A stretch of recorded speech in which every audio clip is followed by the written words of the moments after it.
Connaissance, recherche, sciences, Sciences mathématiques, théorie, physique, philosophie, conférence, archéologie, environnement, nature.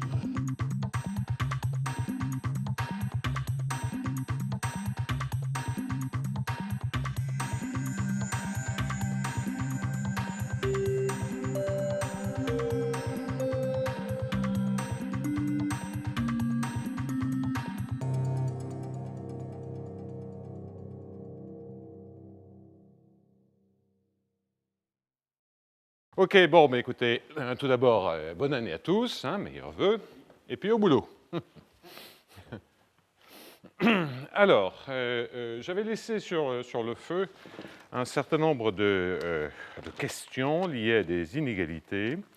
Notamment, j'avais simplifié, parce que il se faisait tard, j'étais fatigué, j'avais fait déjà de gros calculs. J'avais laissé en plan une démonstration dans un cas simple qui correspondait à un exposant, à l'exposant P égale 2. Je vais un peu réexpliquer tout ça. Et alors, il y a plusieurs personnes. Quelqu'un m'a envoyé un mail, je ne sais pas qui est la personne qui m'a envoyé un mail avec une démonstration effectivement très élégante dans le cas P égale 2, montrant que l'inégalité fonctionnait si un exposant est compris entre 0 et 2. Olivier m'a aussi montré une autre démonstration. Mais ça, c'est une démonstration que je savais faire, que je n'avais pas reconstituée, sans me compliquer la vie. Et j'avais essayé de m'embarquer là-dedans à la fin du cours, mais j'avais préféré mettre ça de côté. En revanche, ce que je vais faire aujourd'hui, c'est reprendre le cas P égale 2, vous expliquer de quoi il s'agit, mais avec une fonction générale, pour qu'on ait une condition nécessaire et suffisante, et puis réfléchir un peu plus à des Hamiltoniens plus complexes, plus généraux, et on va voir apparaître des stratégies de démonstration d'une unicité générale. Du coup, ça m'a forcé à comprendre un peu mieux, sans que ce soit totalement lumineux, un peu mieux comprendre ces questions-là. Donc, qu'est-ce que je suis en train de dire? Je suis en train de regarder du sur dt moins nu laplacien u. Et donc, à titre d'exemple, je prends 1 sur p gradient u puissance p divisé par m puissance b, ce qui correspond, rappelez-vous, donc toujours pareil, un nu positif ou nul, un p qui est plus grand que 1 et un b qui est positif. Bon, alors le 1 sur m puissance b correspond à un phénomène de congestion, puisque cela veut dire que le coût infinitésimal, c'est-à-dire le coût qu'on paye pendant un instant dt, le coût est de l'ordre de la vitesse de déplacement, donc je vais mettre x point si on pensait que nu est égal à 0, l'exposant conjugué, p sur p-1, éventuellement p-1 sur p devant, et puis il y a ici un m à une certaine puissance qui est ce qu'elle est. Bon, et mais qui est lié à b par une formule qui est égale à b si p est égal à 2, par exemple. Bon. Et donc cela veut dire qu'effectivement, lorsqu'il y a beaucoup de monde, lorsque m est grand, vous payez plus. C'est pour ça qu'on parle de congestion.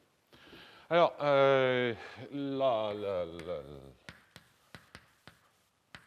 évidemment, avec le jeu habituel consistant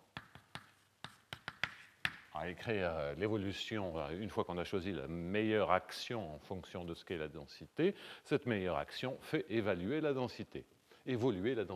Bon, alors ça, rien de plus à dire là-dessus, si ce n'est que j'utilise la notation pour un vecteur xi, que xi à la puissance r, ça veut dire un module de xi à la puissance r moins 1 fois xi. Bien. Bon, et donc où j'en étais, c'était à étudier l'unicité, en tout cas pour des solutions régulières, et j'en étais même plus précisément à indiquer que la méthode d'unicité, qui consiste toujours à écrire l'équation aux différences pour u et multiplier par les différences de m, en rajoutant ce que l'on obtient en multipliant l'équation aux différences pour m par les différences sur u, eh bien que cette méthode-là conduit à une inégalité qui, dans le cas p égale 2, est vraie si et seulement si b est compris entre 0 et 2. En d'autres termes, on a bien unicité dans ces cas-là. Alors, je reparlerai de cette inégalité, mais comme je vais tout de suite généraliser pour que l'on voit bien la structure, on verra bien que cela contient ce cas particulier. Et évidemment, reste le cas général d'un P plus grand que 1 quelconque.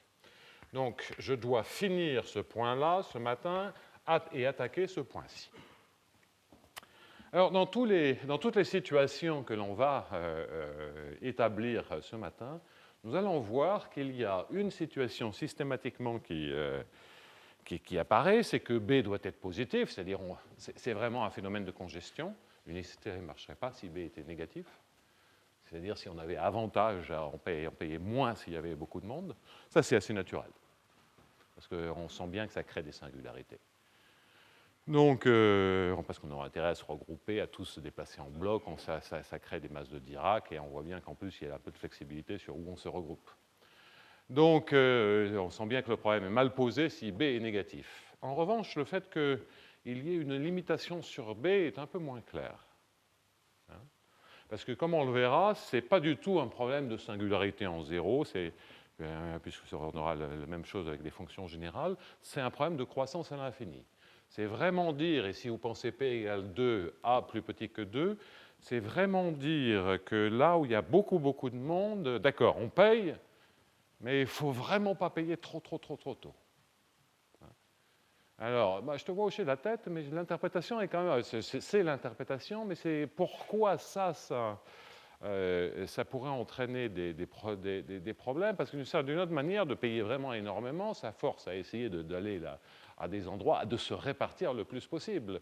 Donc pourquoi il y a une limitation sur combien on doit payer quand il y a du monde, je n'ai pas d'interprétation. Si vous avez des idées sur pourquoi ça coince, quelle est l'interprétation, entre guillemets, physique ou comportementale qui fait que si on paye vraiment très fort, le problème il n'est pas bien posé.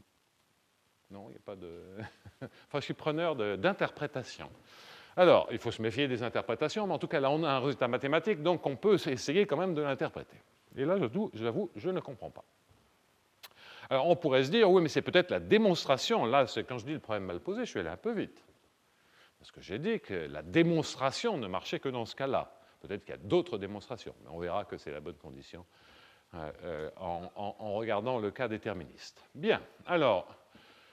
cette histoire de B plus petit que 2. Alors donc, je commence aujourd'hui par le cas P égale 2, et en fait, c'est comme quand même, on aimerait, on ne va pas chaque fois faire 3 cours sur toutes les combinaisons possibles de gradient U et de M.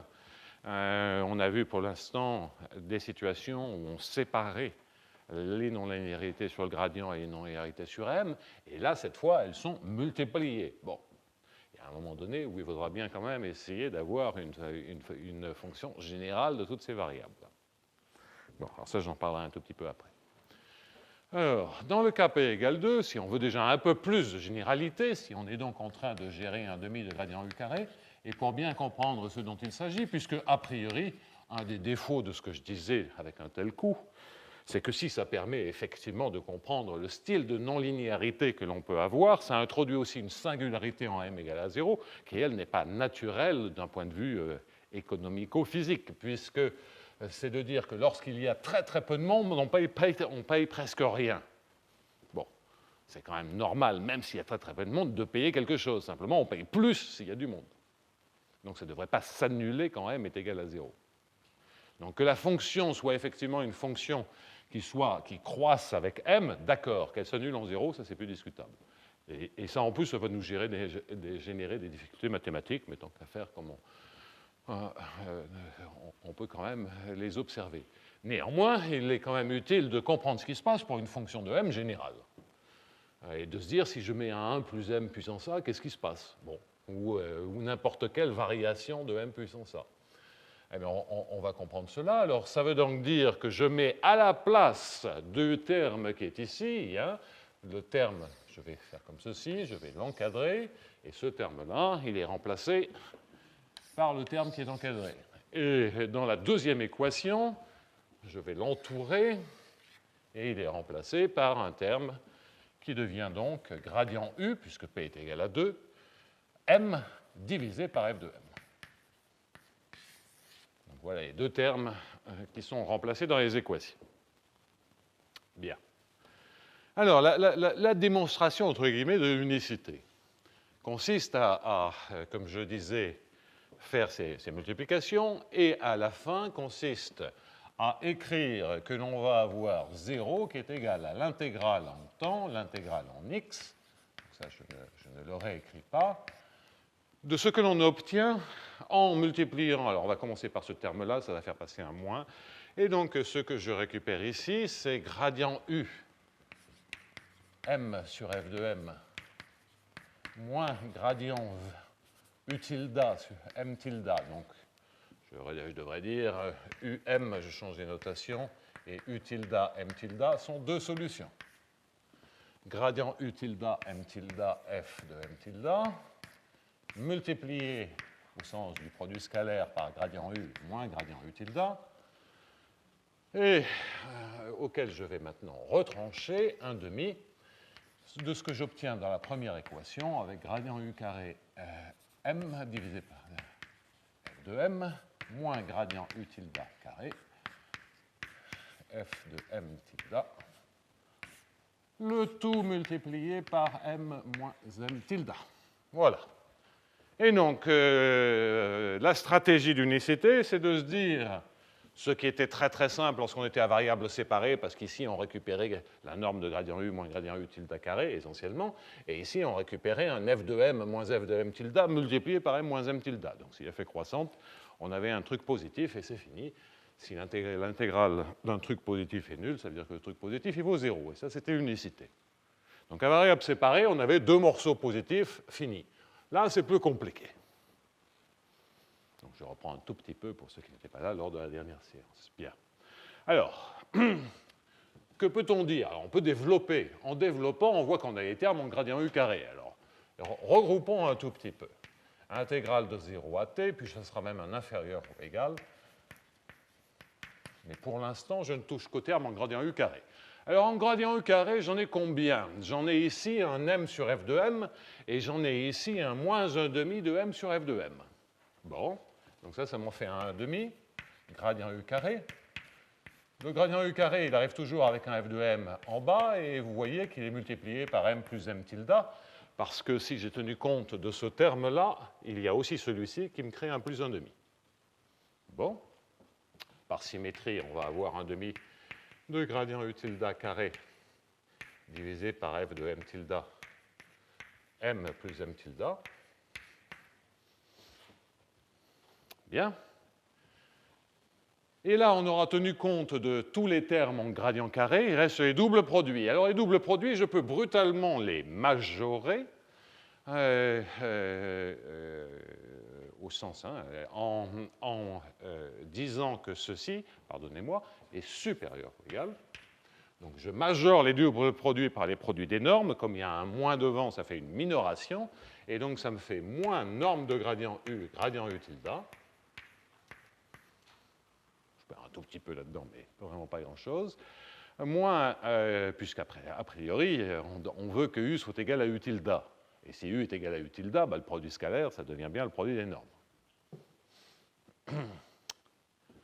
Donc, moins gradient u tilde. Et là, qu'est-ce que l'on va avoir? On va avoir un m sur f de m. Correct? Ouais. Et un m plus un m tilde sur f de m tilde.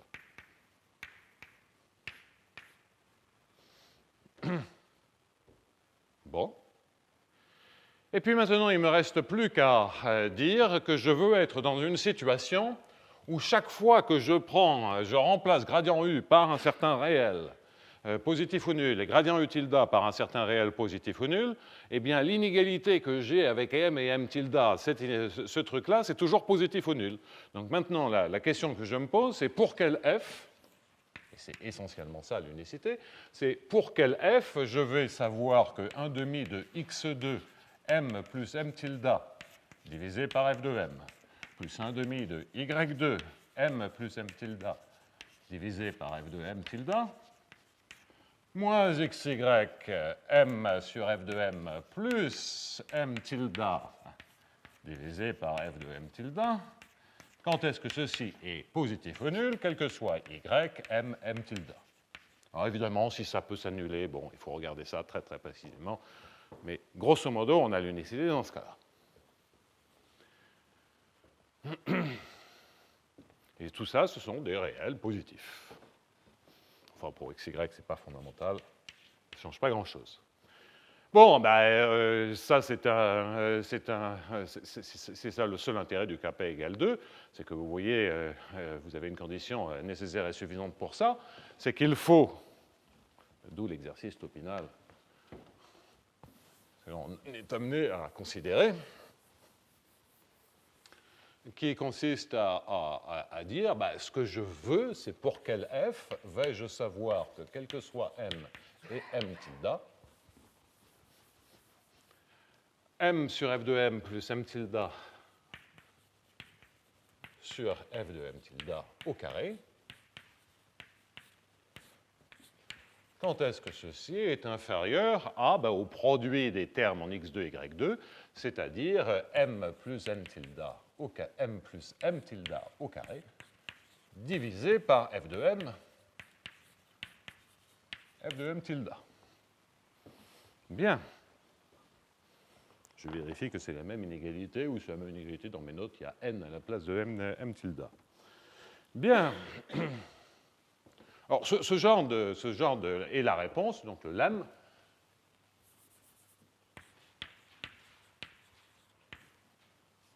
Cette inégalité est équivalente au fait que f soit une fonction croissante et que f de t sur t2 soit une fonction décroissante. Voilà. Et donc, si vous avez une puissance, ça veut bien dire que la puissance est comprise entre 1 et entre 0 et 2. J'aurais pu mettre ici 0, ce n'était pas vraiment le cas passionnant. Bon, ce n'est pas tout à fait évident, ce genre de truc, et puis bon, ce genre d'inégalité, il faut trouver la bonne astuce, c'est pas passionnant. Alors, j'ai goupillé une démonstration, je ne sais pas si c'est... Alors, je vais essayer de la reconstituer. Bon, et c'est surtout ce qui est intéressant, ce n'est pas le fait que f soit croissante, c'est surtout que le f de t sur t2 soit décroissant. Donc c'est cela qu'on veut comprendre. Alors, pour une autre manière de dire les choses, c'est d'écrire ça. Je remplace m par a et m tilde, parce que, bon, par b, c'est a f de b plus b f de a au carré. Je réduis au même dénominateur. Ce faisant, je multiplie par f de a, f de b au carré. Donc, ça me fait f de a, f de b.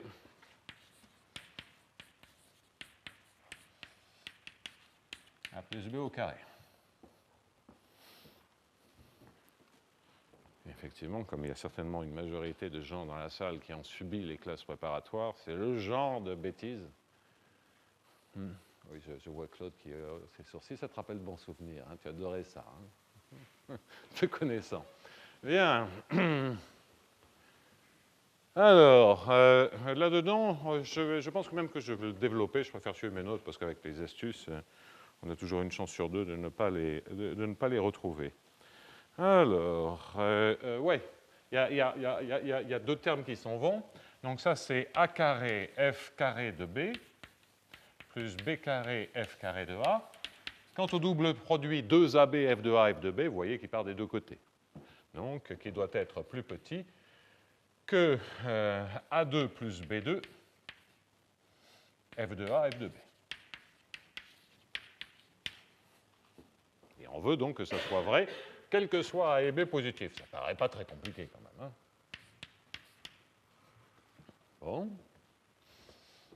Donc là, jusqu'à présent, on ne peut pas dire que ça soit...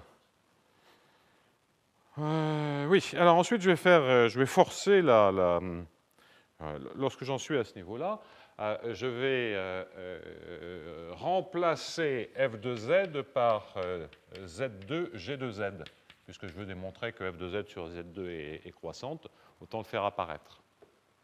Pourquoi pas? Alors, qu'est-ce que ça fait comme... Ça fait des choses bizarres. C'est vraiment ce que je veux faire? Bah oui. Alors, allons-y. Donc, ça fait A2B4. C'est passionnant.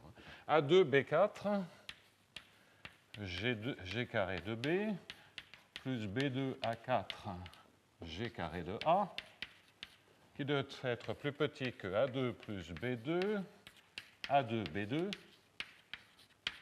G2A, G2B. Alors, donc, ça nous amène à B2, G2B, en divisant par A2, B2, plus A2, G2A. En fait, c'est ça le seul intérêt, c'est que ça permet de se ramener à juste des fonctions d'une seule variable. Et après, le genre d'inégalité est beaucoup plus facile à comprendre.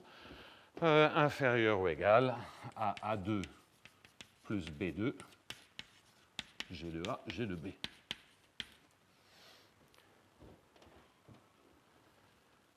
Bon. Et alors, donc ça veut dire que la fonction est décroissante. Je ne sais pas pourquoi, mais on va essayer de... Je vérifie. A2, et donc, j'écris les choses comme ça. A2, G carré de A moins G de A, G de B, qui doit être inférieur à B2, c'est bien ça, G de A, G de B, moins G carré de B. C'est bien comme ça que je vais écrire les choses. Oui. Alors, si G de A, ok, et on voit que vous pouvez mettre aussi G de A ici, moins G de B en facteur, donc vous avez un G de A ici, et vous avez ici G de A moins G de B, avec un G de B là. Alors, raisonnons par l'absurde, on prend A plus petit que B, et supposons que G de A soit strictement plus petit que G de B. Rappelez-vous, je veux démontrer que G est décroissante, ou que ça marche lorsque G est décroissante. Bon, alors regardons, plaçons-nous dans ce cas-là, qui n'est exactement pas ce que l'on veut, et voyons pourquoi on a une contradiction. Alors ça, c'est pas très compliqué, puis de vérifier que ça marche est également très simple. De toute façon, bon, bref. Revenons là-dessus, je parlerai de pourquoi ça marche dans un instant. Donc, A plus petit que B et G de A plus petit que G de B. Bah, dans l'inégalité qui précède, je peux donc diviser par G de A moins G de B qui est négatif, et je change les signes. Ça fait G de A, A2, qui devrait être plus grand ou supérieur ou égal à G de B, B2, et vous avez tout de suite une contradiction. Tout ça sont des nombres positifs. G de A est plus petit que G de B et A est plus petit que B. Donc, ce n'est pas possible. Bon, ensuite, pourquoi ça marche? C'est que vous avez ce signe qui est correct, et G de A fois A2, c'est G de B fois B2. Ce signe est correct parce que F de Z sur Z2 est décroissante, et G de A, A2, plus petit que G de B, B2, c'est justement dire que F de A est plus petit que F de B, c'est-à-dire F est croissante. Donc, si F est croissante et F de Z sur Z2 est décroissante, l'inégalité est triviale. Parce que ça a le bon signe, et que ça, c'est inférieur à ça. Ce sont les deux conditions de croissance. Bon, on va pas appareiller ça, c'est 107 ans, ça marche facilement, on analyse cette... Mais comme j'avais laissé en plan une démonstration, je tenais à vous faire au moins le cas général dans tous les détails, et le voilà. Alors c'est quand même assez intéressant, mais moi ce qui me titille le plus là-dedans, c'est effectivement pourquoi ça se passe. Je peux faire les calculs, je peux retrouver cette condition d'ailleurs sur le linéarisé, dans le cas déterministe en écrivant l'équation elliptique comme... Bon, ça je le ferai dans un instant, donc vous verrez réapparaître la même condition, mais je ne la comprends pas, je ne sais pas d'où elle vient.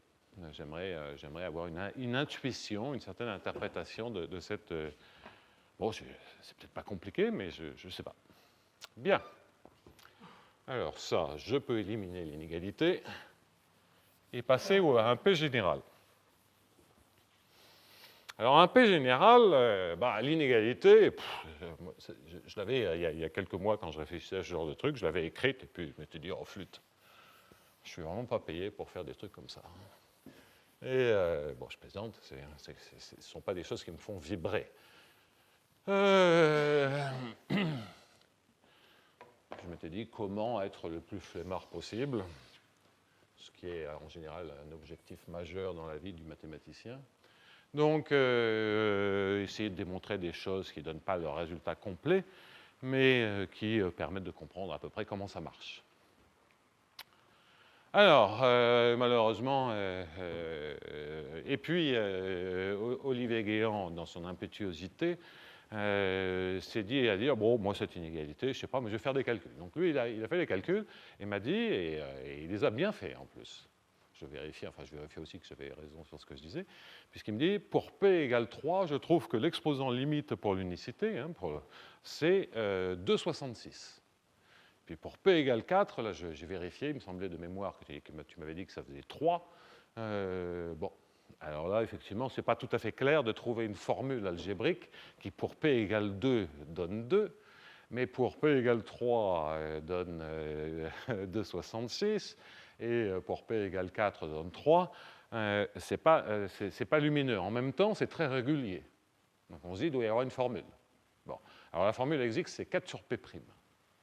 Donc, dans le cas P plus grand que 1, donc deuxième cas, K P plus grand que 1, donc la condition nécessaire est suffisante, c'est B compris entre 0 et 4 sur P', c'est-à-dire 4 P-1 sur P.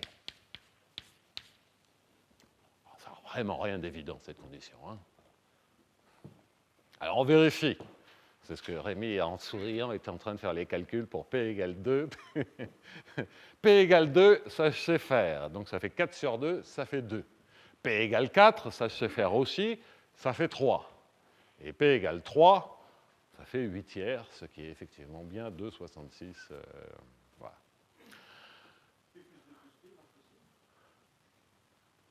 P plus... Ah, vous êtes rapide. P plus 2, non, pas pour 4. Hein, ça fait... Non. Ouf, parce que là, vous m'auriez vraiment trouvé. Et je pense d'ailleurs, avec... je pense que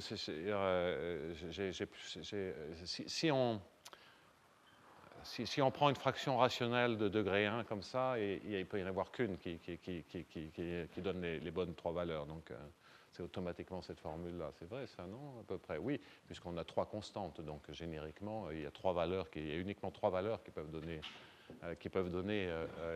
enfin, bon, bref, on s'en fout. Allez. Alors, ce n'est pas inintéressant comme constante, parce que ça veut dire que même quand P devient très, très grand, ça tend vers 4. Alors, pourquoi 4? Alors, vous voyez, c'est lié au coût. Hein. Prendre P très, très, très grand, c'est quoi?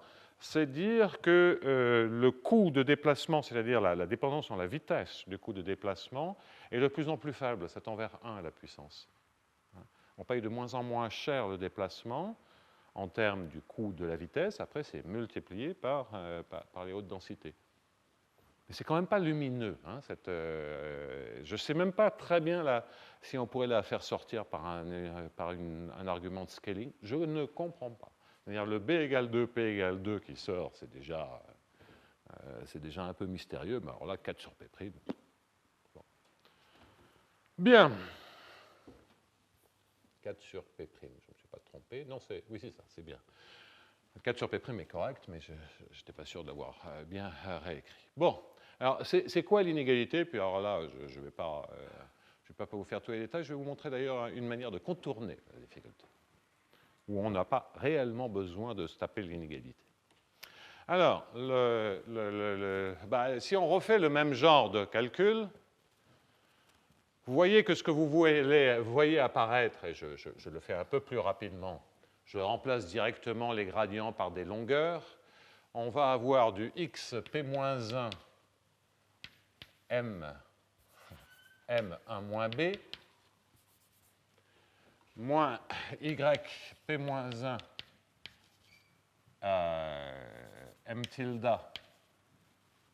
Allez, je vais prendre n 1 moins b, je change encore de notation. Le m tilde est remplacé par n. multiplié par x moins y.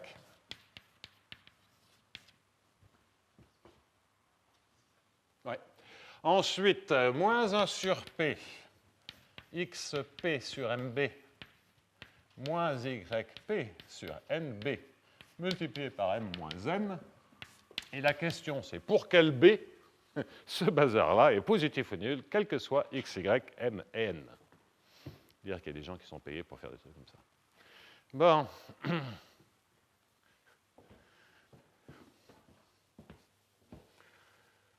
Voilà, et la réponse, elle est au-dessus. Et vous ne voulez pas voir comment ça marche, croyez-moi. Voir les détails. Et puis on a presque une démonstration. On l'a fait pour B égale 2, P égale 2, et on a les simulations numériques. Donc c'est quasiment une démonstration. En revanche, on va, de manière plus intéressante, plutôt que de passer du temps à vérifier ce genre d'inégalité, en revanche, on va essayer de réfléchir aux choses un peu différemment pour voir si on peut retrouver ce type de conditions et peut-être un peu éclairer cette condition. Et donc, de ce point de vue-là, je vais laisser ceci provisoirement de côté. Je vais y revenir sur la question de l'unicité. Mais je vais faire un petit pas vers la question de l'existence en regardant maintenant le cas déterministe, c'est-à-dire le cas nu égale à 0. Parce qu'on a une stratégie dans le cas déterministe que l'on a abondamment utilisée depuis le début du cours cette année, qui consiste à se servir de la première équation pour réécrire une unique équation au lieu d'avoir un système d'équations dérivées partielles, de récupérer une seule équation en, si vous voulez, extrayant m de la première. Ce qui conduit à une équation quasi-linéaire et l'unicité, le caractère bien posé, c'est vérifier l'ellipticité. Donc, en route, essayons de faire ce calcul-là. Comment vérifier l'ellipticité dans le cas, donc, nu est égal à 0. Alors, dans ce cas-là, la chose la plus raisonnable à faire est d'écrire tout d'abord une équation pour m puissance b, puisque, bien entendu, m puissance b, ce n'est rien d'autre que moins gradient u p sur put. Donc, ut, c'est du sur dt, bien entendu. Alors, si je reporte dans l'autre équation, que je remplace, bon, c'est un peu lourd. Alors, comment essayer de faire les calculs de manière un peu, comment dire, le plus simple possible? Eh bien, allons-y. Je vais donc écrire dm sur dt. Je vais développer la divergence. Divergence de gradient u p moins 1, donc déjà ce terme-là. Ce qui va me faire, bon, donc je vais faire le calcul comme si on était en dimension 1, sinon il faut faire un peu attention aux matrices et aux aspects comme ça, parce qu'il y a des longueurs de gradient qui flottent, etc. Donc, P-1,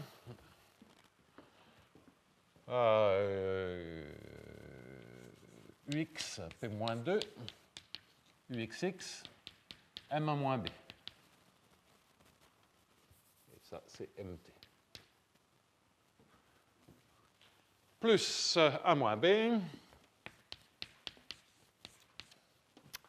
plus 1-B, plus 1-B UX à la puissance. Et pardonnez-moi, là, c'est une valeur absolue. Ce n'est pas une puissance signée, tandis que ça, c'est une puissance signée. Alors, UX puissance P-1, M-B égale à 0. Correct? Oui. À part qu'il manque un MX ici. Bien. Maintenant, je vais écrire MB T.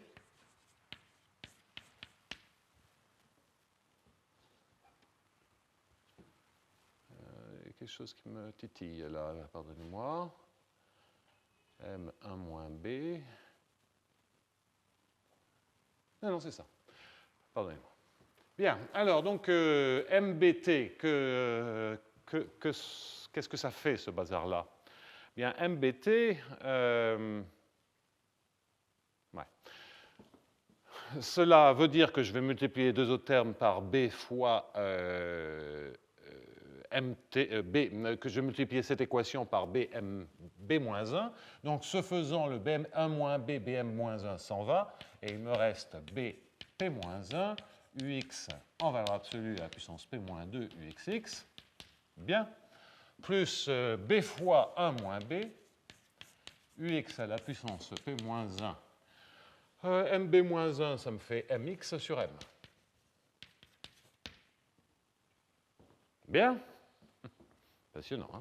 Alors, MB, maintenant, je le remplace par ce que c'est-à-dire, il faut faire un peu attention parce que c'est le genre de calcul que j'ai dû refaire quelques fois.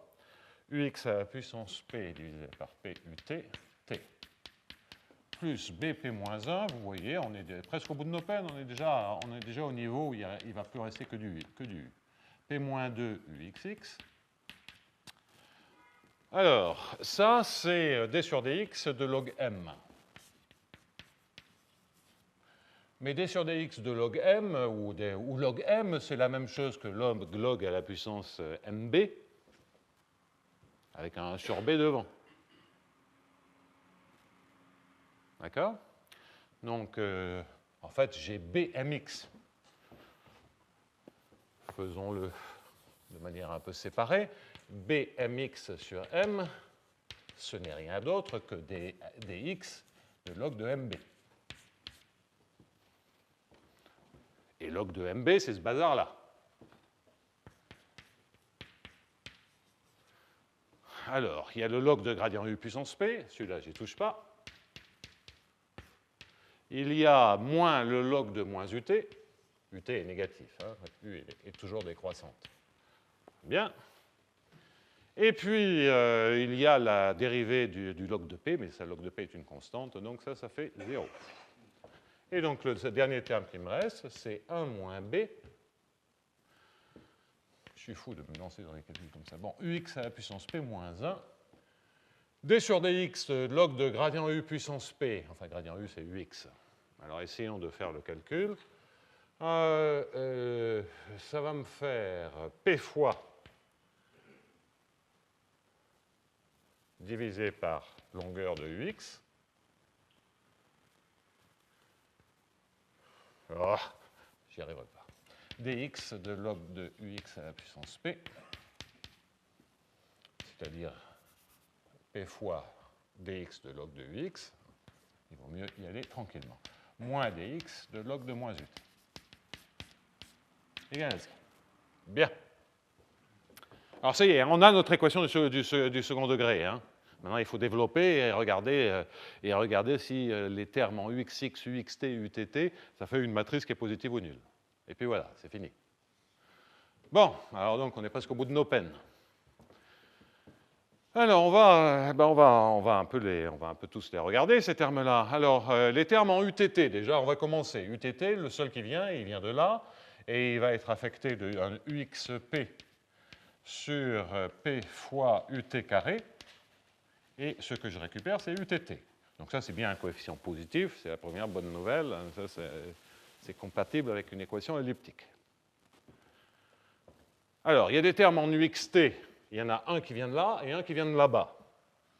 Et celui qui vient de ici, qu'est-ce qu'il va me donner? Bien, il va me donner, avec un signe moins, hein, les P s'en vont, ça me fait un UXT. Il y a un UT qui est en bas. Et puis, il va y avoir un UX à la puissance P-1. Et puis, un moins devant. Et je vais en récupérer, toujours à cause du dx de log de moins UT, ça sera le même terme, et je vais en récupérer aussi un moins B. Et donc là, ça va me faire moins 2 moins B, UX P-1, UXT sur UT. Donc là, j'ai ce terme-là. Et ce terme-là. Donc il ne me reste plus maintenant que les termes en uxx. Quels sont-ils? Bon, ben, je vais avoir dans les deux termes un ux à la puissance p-2, parce que le dx de log de ux, ça va me faire quoi? Ben, ça va me faire le dx de ux divisé par ux. Donc ça me fait bien du ux p-2. Donc celui-là, il est en facteur UX, et comme ça, c'est une puissance signée et que je vais récupérer un signe de UX à travers la dérivée, c'est bien une valeur absolue. Le UXX, et ensuite, quelle est la constante qu'il y a? Il y a BP-1 d'un côté, et puis il y a plus P1 moins B de l'autre.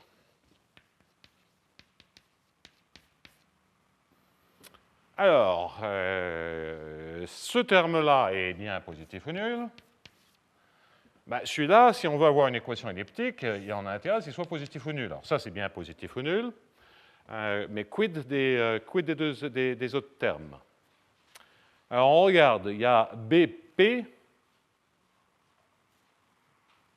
moins BP qui s'en va. Et ce terme-là, c'est P moins B. En d'autres termes, ce qu'il faut certainement, c'est que B soit plus petit que P, déjà. C'est la première, sinon on est fichu. Puisque sinon, le terme devant UXX est négatif. Et on a une équation des ondes. Enfin, une équation horrible. Mais ça ne suffit pas, parce qu'il faut que j'ai maintenant, si les deux termes diagonaux sont positifs, il faut que j'ai globalement une matrice positive ou nulle qui agisse sur U. Et donc pour cela, il faut que le discriminant, si ça c'est B, il faut que B2 soit inférieur à 4AC. Alors, il y a des constantes et puis il y a des UX et des UT. Alors les UT carrés, vous voyez qu'ils s'en vont. Parce que je prends B2, c'est 1 sur UT carré, puis j'ai 1 sur UT carré ici, et pas de UT ici, donc ça c'est bon. L'homogénéité est bonne. Les UX, je récupère un UX à la puissance 2 fois P-1, c'est-à-dire 2P-2, ce qui est bien le UXP multiplié par le UXP-2, 2P-2. Donc je n'ai qu'à regarder les constantes. Et donc ce bazar-là va marcher si et seulement si. Ça sera elliptique, et c'est carrément un si et seulement si. Dès que U n'est pas dégénéré.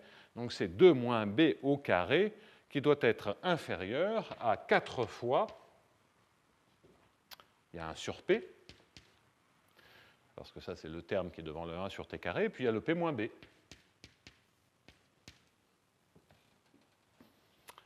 Donc il faut qu'on ait B plus petit que P, puis il faut qu'on ait B qui vérifie ce bazar-là. J'espère que je ne me suis pas trompé dans le calcul, parce que c'est là que doit sortir, comme par miracle, B plus petit que 4 sur P'.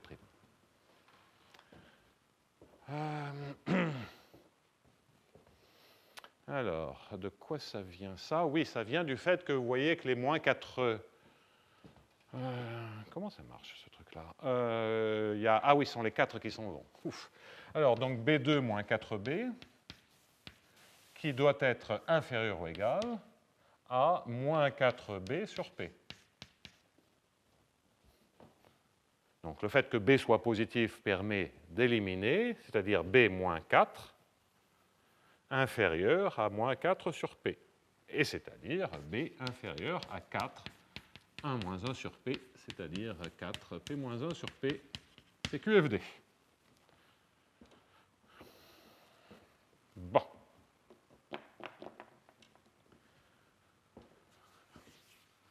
OK, donc, désolé pour ce petit calcul un peu déplaisant, mais on voit que dans le cas déterministe, l'équation va être elliptique si et seulement si B est plus petit que 4 sur P'. B est entre 0 et 4 sur P', c'est-à-dire 4P moins 1 sur P. Alors ça, c'est très rassurant, ce genre de choses. Parce que d'abord, ça veut dire que on voit apparaître la même condition dans deux stratégies de démonstration différentes, et ça valide aussi ces stratégies. C'est-à-dire qu'on se dit qu'après tout, la démonstration d'unicité que je vous ai déjà exposée à quelques reprises avec ces variantes, ces démonstrations d'unicité, on peut toujours se dire, ouais, peut-être une autre démonstration permettrait de faire des choses mieux. Alors, on arrivait à voir des contre-exemples lorsqu'on s'éloignait trop des situations prévues par cette méthode d'unicité. Mais quand elle commence à repérer les bonnes non-linéarités, les bons exposants, on se dit, bah oui, c'est quand même la bonne démonstration. Hein. C'est comme ça que j'ai tendance à réagir. J'ai peut-être tort, il faut se méfier des certitudes. Mais c'est rassurant, en tout cas. Bon, alors, c'est pas tout ça. Un petit retour c'est qu'il y a encore une stratégie un peu plus molle de démonstration de l'unicité, où on va toujours faire la même chose, mais d'une certaine manière, c'est de ne regarder que ce genre d'inégalités, mais de ne les regarder qu'en regardant la dérivée seconde par rapport à l'une des variables, de regarder une dérivée seconde, pas de dérivée une seule fois, mais de dérivée deux fois, et de regarder la forme quadratique associée. On va comprendre que ça suffit, et c'est comme ça d'ailleurs qu'on peut démontrer cette inégalité proprement. Bien. Parce que, bon, les inégalités, c'est bien gentil, mais ce que je vous ai fait tout à l'heure avec le F de B, B2, etc., il y a peut-être des astuces comme ça avec un B et un P, mais je n'ai pas envie de passer 6 mois à trouver la bonne astuce. Donc, on préfère avoir une manière un peu plus systématique de l'aborder. Alors, il y a une ébauche de ceci qui est cachée dans ce que je vais vous raconter. Alors, que vais-je vous raconter? En fait, ce que je vais vous raconter, c'était la première démonstration d'unicité que j'avais envisagée pour les les problèmes initiaux de jeu à champ moyen, à variable, c'est donc à non-linéarité séparée. Où je n'avais pas encore compris qu'on pouvait faire la démonstration très facilement directement, et j'avais commencé par linéariser le problème, et me dire, si le problème linéarisé est bien posé, bah, je suis bien barré pour unicité. Alors, ça, c'est une stratégie qui, je ne sais pas qui remonte, mais qui est une stratégie, je dirais, d'analyse globale, qui consiste à dire, vous avez un problème non linéaire. Si vous savez, et de manière assez stable, que toute solution est isolée, au sens où toute solution a un linéarisé qui est inversible, alors vous pouvez essayer, et surtout si vous avez ça pour des raisons structurelles, vous pouvez essayer de créer une déformation. Donc l'idée, c'est, vous allez introduire un paramètre, vous êtes intéressé pour ce qui se passe pour le paramètre lambda égale à 1, et vous avez éventuellement trouvé des solutions, donc ça c'est l'espace des solutions, et vous avez trouvé une solution pour lambda égale à 1. Pour lambda égale à 0, il faut trouver donc une homotopie, un paramétrage, une courbe. Pour lambda égale à 0, vous savez tout ce qui se passe. Il y a une unique solution, je la mets en 0 comme si c'était en 0, mais là, problème est bien connu, problème OK, une unique solution qui est là. Stratégie d'une unicité, c'est chiner à lambda égale 1, démontrer que les deux solutions sont égales, coûte que coûte. Donc, une autre stratégie qui en général ne marche pas mieux, mais bon, dans des problèmes très non linéaires, on ne sait jamais, c'est de dire, bon, ben, si je sais démontrer que toutes les solutions sont linéarisement, du point de vue linéarisé, bien fichues, que le problème linéarisé est bien fichu. C'est-à-dire que par le théorème des fonctions implicites, je sais construire un petit bout de courbe autour de cette solution-là. Et comme le problème linéarisé est bien fichu, cette courbe, elle est unique localement. Ensuite, je veux pousser cette courbe vers lambda égale à 0. Donc, si les problèmes linéarisés sont bien posés, et si j'ai des bornes, ben, la courbe ne peut pas exploser, donc je peux toujours continuer. Si structurellement, parce que là, le problème, il est encore bien posé, donc a priori, c'est toujours le théorème des fonctions implicites, il y a une courbe implicite maximale. Et cette courbe maximale, ben, ou bien elle atteint 0, ou elle explose. C'est la seule chose qui peut lui arriver. Hein, donc, ou bien elle va aller là, ou bien elle aura tendance à exploser avant, mais ça, ce n'est pas possible parce qu'on a des bornes. Donc, de toute solution, je peux créer une unique courbe de solution qui me ramène à la solution triviale pour lambda égale à 0. Et ça veut dire qu'il y a unicité parce qu'en lambda égale à 0, il y a une seule courbe qui passe par le théorème des fonctions implicites. Et donc, il y a unicité. Bon. Alors ça, c'est une démonstration générale, elle est séduisante. En général, elle ne sert à rien. C'est pas parce que c'est joli que c'est utile, mais enfin, c'est bon à connaître dans la panoplie des outils. Je voulais l'expliquer un peu avec les doigts, parce que je vois des jeunes têtes qui certainement ne connaissaient pas ce genre d'approche. C'est une vieille astuce. Et ce genre d'idée remonte en fait à Cacciopoli, un mathématicien napolitain dans les années 30. Mais quand même pas du 19e siècle, hein, du 20e siècle, qui a fait tout un... Il y a tout un...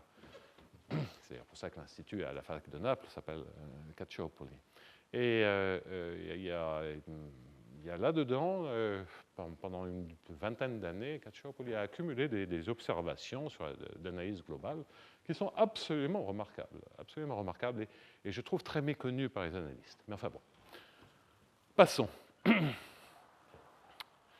C'était aussi à une époque où Leray pensait au théorème de Leray-Schauder, enfin c'est Leray-Schauder, les idées d'homotopie, de modifier, de créer des courbes de solutions étaient dans l'air. Mais néanmoins, c'est une démonstration séduisante. Alors, vous allez voir en quoi ça nous simplifie le travail. Ben, ça nous simplifie le boulot parce que on va regarder le problème linéarisé.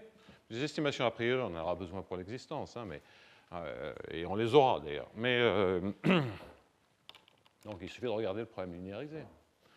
Et le problème linéarisé, ben, vous allez voir que c'est un calcul qui commence à ressembler énormément au calcul que je viens de faire dans le cadre elliptique. Parce que d'une certaine manière, quand ce que j'ai fait en écrivant m puissance b, c'est commencer à dériver la non-linéarité. C'est les règles de fonctions composées. Donc, que suis-je en train de vous dire? Ce que je suis en train de vous dire, c'est que le problème linéarisé, de quoi s'agit-il? Il s'agit de regarder fondamentalement. Bon, on peut dire qu'il est bien posé. En plus, il y a une structure auto-adjointe, mais je ne vais pas rentrer là-dedans. Donc, c'est vraiment regarder son noyau. Je vais vérifier que le problème est injectif. Ça veut dire qu'il ne peut pas y avoir de branchement ici. S'il y a des courbes, il ne peut pas y en avoir plusieurs. Il ne peut pas y avoir de bifurcation. Donc, on va regarder le noyau. dv sur dt, moins nu Laplacien v, plus, alors on linéarise, et V correspond à la linéarisation par rapport à U. Donc ça me fait un gradient U à la puissance P-1 fois gradient V, divisé par MB,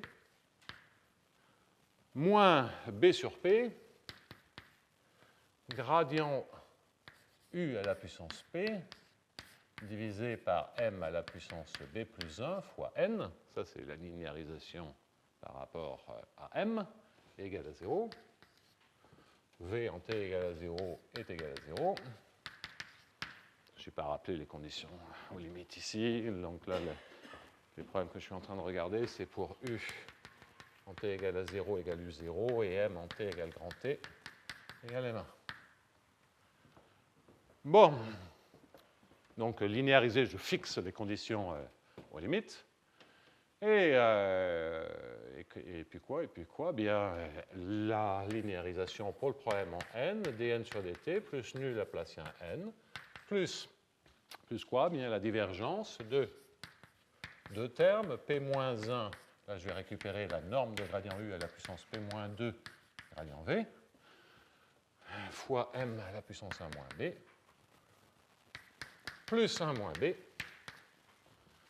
A plus 1 moins b, m à la puissance moins b, c'est gradient u à p moins 1, m moins b, n. Égal à 0, c'est correct, là il y a du v, là il y a du n. Voilà. Et maintenant, que vais-je faire? Ben, je vais faire la démonstration de l'unicité. La question que je me pose, c'est est-ce que ça entraîne, avec n à l'instant grand t qui est nul, est-ce que ça entraîne que n et v sont nuls? Si n et v sont nuls, ben cela voudrait dire que le noyau du problème linéarisé est réduit à 0 et que s'il y a une courbe, ben elle est uniquement déterminée. Bon, ce qui est déjà de bon signe pour l'unicité. Donc c'est une sorte de... En fait, c'est l'unicité locale. Et quelle démonstration vais-je faire pour cette unicité locale ou pour cette linéarisation? Ben, c'est la même que d'habitude, c'est-à-dire multiplier la première équation par n et la deuxième équation par v. Si je fais ça, ben, les dv sur dt, c'est toujours pareil. Je vais récupérer que 0 est égal à d sur dt, enfin, est égal à l'intégrale de 0 à grand T de d sur dt de l'intégrale de nv. Les Laplaciens s'en vont. Et que me reste-t-il? Ben, il va me rester toujours pareil. Donc ça, tout ça, ça fait 0. Il va me rester toujours pareil des... Alors, je ne vais pas refaire tous ces calculs-là. Hein. Gradient u p-2... mais c'est beaucoup plus simple ici. Gradient v carré m1 moins b, moins au sens de plus 1 moins b gradient U à la puissance P moins 1, gradient V, M moins Bn. Là, je vais récupérer de ici un plus aussi. Et donc, typiquement, ce que vous voyez apparaître, c'est que vous allez avoir un 2 moins B apparaître ici. Oui, c'est ça, parce que d'accord. Bon, 2 moins B, enfin bon, bref, et B sur P. P, oui, N, gradient P sur MB plus 1, N carré. Mais là, je ne fais même pas les calculs dans le détail, mais ce que vous voyez apparaître, c'est une forme quadratique, comme c'est normal en gradient V et en N, que vous vous posez la question de quand est-ce que cette forme quadratique est positive ou nulle, que ça va vous donner une condition sur B. Et la condition, vous allez retrouver que ça marche si B est plus petit que 4 sur P'. Voilà. Et c'est d'ailleurs, on voit bien, le 2 moins B commence à apparaître, on voit apparaître les mêmes genres de constantes. Voilà ce que je voulais vous dire sur l'unicité. Donc, peu importe les détails, après c'est la démonstration de l'unicité. Mais ça vous dit aussi que ça, c'est quand même une manière de comprendre les conditions directement si on prend un H. Donc, remarque, c'est que là, on commence à avoir quelque chose. Si je prends un H, maintenant, je remplace le carré par un H de gradient U et de M. Et je remplace le rond par un dH sur dP de gradient U de M multiplié par M. Bon, là, la stratégie, c'est vous regardez le problème linéarisé, vous écrivez la fonction quadratique et vous avez une condition différentielle sur H et ses dérivés que vous pouvez essayer de vérifier. Mais en tout cas, ça devient une condition vérifiable, tandis que des conditions comme ceci, oui, c'était une condition de dire je prends un B tel que ceci soit vrai, mais enfin, bon, elle est simplement invérifiable. Bon, que B soit plus petit que 4 sur P', ça c'est évidemment très simple à vérifier. Et le cas général, bon, ça je ne suis pas sûr, j'y réfléchirai un peu, mais je ne suis pas sûr qu'on ait des formules extrêmement simples. Bon, au passage, on peut faire la même modification avec P, c'est-à-dire le M puissance B. Je ne connais pas la condition nécessaire et suffisante. Est-ce que c'est F de M sur M puissance B décroissant? Ça, je ne suis pas sûr, mais en tout cas, si je fais des petites modifications, on peut toujours vérifier les inégalités.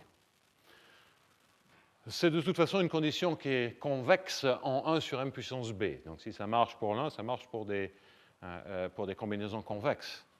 Mais ce n'est pas ça que vous voudriez. Vous voudriez plutôt faire des additions ici en bas. Donc c'est un peu plus compliqué, mais ce sont des choses que l'on peut vérifier. De toute façon, avec ce genre de technique, c'est très facile à vérifier. Bon, alors j'ai passé beaucoup de temps sur l'unicité, mais là, ce que je vous ai raconté aujourd'hui, il y a une semaine, je ne l'avais pas compris, et ce que je viens de vous raconter, je l'ai compris ce matin, grâce au décalage horaire, ce qui m'a fait me réveiller à 4 heures du matin. Donc, ne sachant pas quoi faire, je me suis dit, si je réfléchissais un peu à ce que je vais leur raconter. Donc c'était une très bonne idée d'être en plein décalage horaire.